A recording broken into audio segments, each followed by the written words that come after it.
এক টিকিটেই যদি ২৭টি দেশ দেখা যায় তাহলে আর খারাপ কি। আসলে এক টিকিটেই আমি ২৭টি দেশের কথা বলছি, ২৭টি দেশের প্যাভিলিয়ন যেখানে একসাথে অবস্থিত, ২৭টি দেশের কালচার যেখানে একই জায়গায় আমি দেখতে পারবো, ৯৬টি শোকেসিং শো এবং আরও অনেক কিছু। প্রত্যেকটা দেশের ভাইব, প্রত্যেকটা দেশের কালচার, প্রত্যেকটা দেশের সৌন্দর্য ফুটিয়ে তোলা হয়েছে একই জায়গায় একই টিকিটে। সেটা শুধুমাত্র অবস্থিত দুবাই গ্লোবাল ভিলেজ। এই জায়গাটার মধ্যে আপনি গেলে সব কিছু একসাথে একইভাবে এনজয় করতে পারবেন এবং ২৭টি দেশ সম্পর্কে সূক্ষ্ম জ্ঞানও অর্জন করতে পারবেন। Welcome to Global Village Dubai. Global Village is a cultural destination in the city of Dubai. It has different pavilions to showcase the culture and traditions of each country across the globe. It is also a festive carnival where different restaurants and places are located too. Global Village is a place where people can look at the culture of different countries and regions. Many international artists such as Shah Rukh Khan, Zana Nabil, Samir Rasaid, Rahat Fateh Ali Khan, Jason Derulo, Liam Payne, Now United, Elisa, Never Kaka, Yuru Randhawa, Atif Aslam etc. have performed here. Global Village started out in the form of a number of kiosks in January 1997 located on the creek side opposite the Dubai municipality. It then later shifted to the Al Methar area near Wafi City for 5 years. Today, Global Village has 6 million visitors at its current location on exit of Sheikh Zayed exit 37 in Wadi Al Safa 4. Dubai Global Village includes pavilions, decorated in style of different countries and cultures. List of countries at Global Village: Afghanistan, Bahrain, Bangladesh, China, Egypt, India, Iran, Iraq, Japan, Kuwait, Lebanon, Morocco, Oman, Pakistan, Palestine, Qatar, Russia, Saudi Arabia, South Korea, Sri Lanka, Syria, Thailand, Turkey, United Arab Emirates, Yemen. Continents: Africa, Americas, Europe.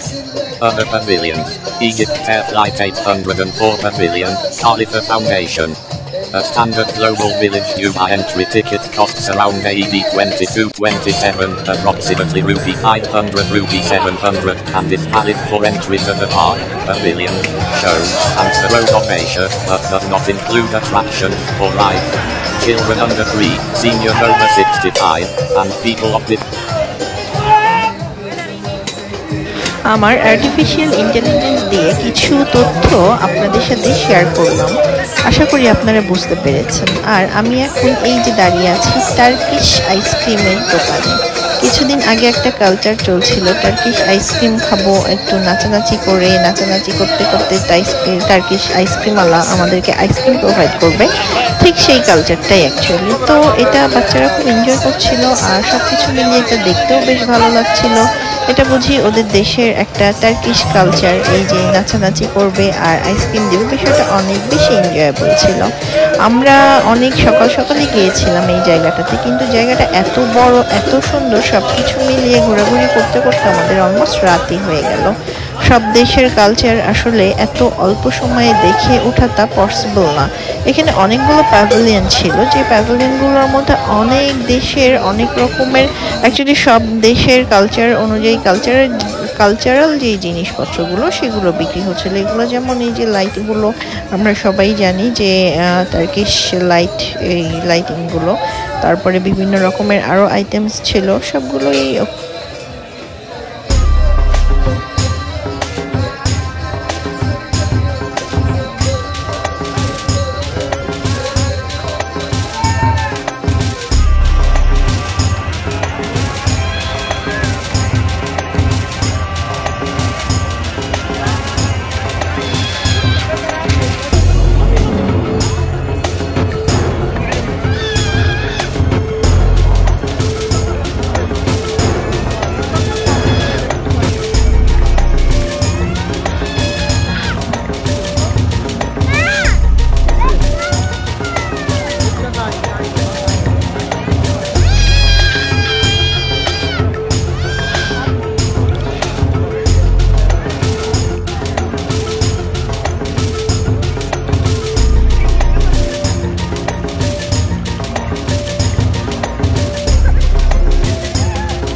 Bangladeshi টাকার ticket ফি এখানে 1200 টাকা। আর আপনারা এটা জানলেও খুশি হবেন যে 3 বছরের নিচে বাচ্চাদের জন্য কোনো টিকিট নাই এবং সিনিয়র সিটিজেন 65 যারা তাদেরও থেকেও আর কোনো টিকিটের টাকা লাগে না। সো বিষয়টা বেশ এনজয়েবল। শহর থেকে এই প্লেসটা একটু দূরেই বটে। আমাদের যেহেতু নিজস্ব ট্রান্সপোর্টের ব্যবস্থা ছিল, সো আমাদের তেমন কোনো প্রবলেম হয়নি। আর সেখানে পার্কিংয়ের সুব্যবস্থাও আছে। বাট যারা ট্যুরিস্ট, দুবাই ট্যুরিস্ট হিসেবে যান, সেখানে তারা চাইলে ওখানকার যেই উবারের ব্যবস্থা আছে, অ্যাপস দিয়ে উবারের মাধ্যমে আপনারা যেতে পারেন। এটা একটু বেশি এক্সপেন্সিভ হয়ে যায়। আদারওয়াইজ আপনারা বাস দিয়েও সেখানে যেতে পারেন। অনেক ক্ষেত্রে ট্যুরিস্ট বাসেরও ব্যবস্থা আছে, বাট এটা অ্যাকচুয়ালি ফাইন্ড আউট করাটা অনেকটা টাফ হয়ে যায়। So I think Uber use করাই বেটার হবে। সো এখানে যেহেতু পার্কিংয়ের ব্যবস্থা আছে আর নিজস্ব ট্রান্সপোর্ট থাকলে তো কোনো সমস্যাই নেই। আরেকটা বিষয় একটু শেয়ার করি, আপনারা এটাও জানলে খুশি হবেন যে জায়গাটা এত বড়, তো পার্কিংয়ের এখানে আপনি যখন গাড়ি পার্কিং করবেন দেন ভিতরে ঢোকার জন্য অনেক লম্বা একটা স্পেস, সেখানে হেঁটে যাওয়াটা একটু কষ্টকর হয়ে যায়। বড়দের জন্য অনেক কষ্টকর, ছোটরা যখন থাকে তাদের জন্য তো আরও বেশি কষ্টকর। সিনিয়র সিটিজেনদের জন্য বিষয়টা অনেক বেশি কষ্টের হয়ে যায়। তাই তারা এখানে অনেক সুন্দর একটা ব্যবস্থা রেখেছে। এখানে ছোট ছোট কিছু ট্রেন ঘোরাফেরা করে। আপনি পার্কিংয়ের পরেই সেখানে সামান্য কিছু ফি দিয়ে এই ট্রেনের মাধ্যমেই একদম ভিতর পর্যন্ত যেতে পারবেন। বাট পুরোটা আপনি আবার ট্রেনে করে ঘুরতে পারবেন না, পুরোটা আপনাকে পায়ে হেঁটেই ঘুরতে হবে। জাস্ট মেন গেট থেকে ভিতরে যাওয়ার জন্য একটা ট্রেনের ব্যবস্থা আছে, যেটার মাধ্যমে আপনি ভিতরে এন্ট্রি নিলেন, দেন বাকিটা নিজেরাই ঘুরে ঘুরে দেখবেন। আর এইটা ছিল মালয়েশিয়ান একটা প্যাভিলিয়ন, যেখানে মালয়েশিয়ান ডান্স হচ্ছিল লাইক কনসার্টের মতন। এটা আমরা খুব এনজয় করলাম অনেকক্ষণ।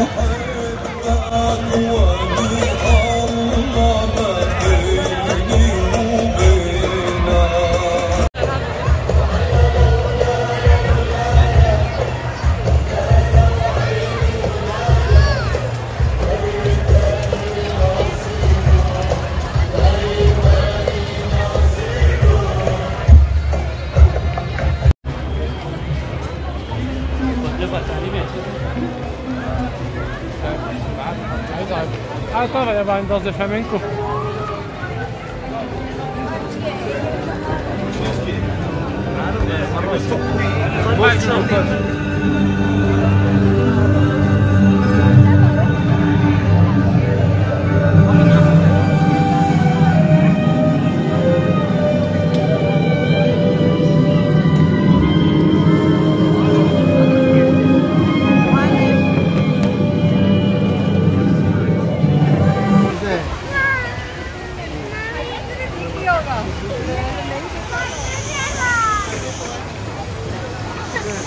Boa,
ঘোরাঘুরির পরিশেষে আমার ছেলে যে এনজয় করছিল তার একটা নমুনা দেখুন।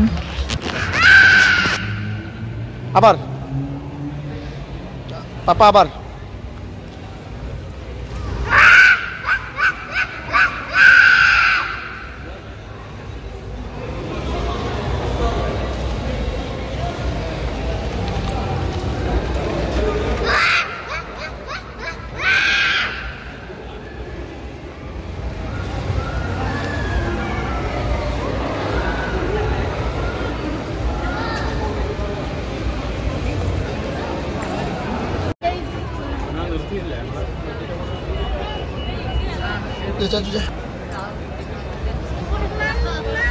হ্যাঁ মাম্মি আসবে এই যে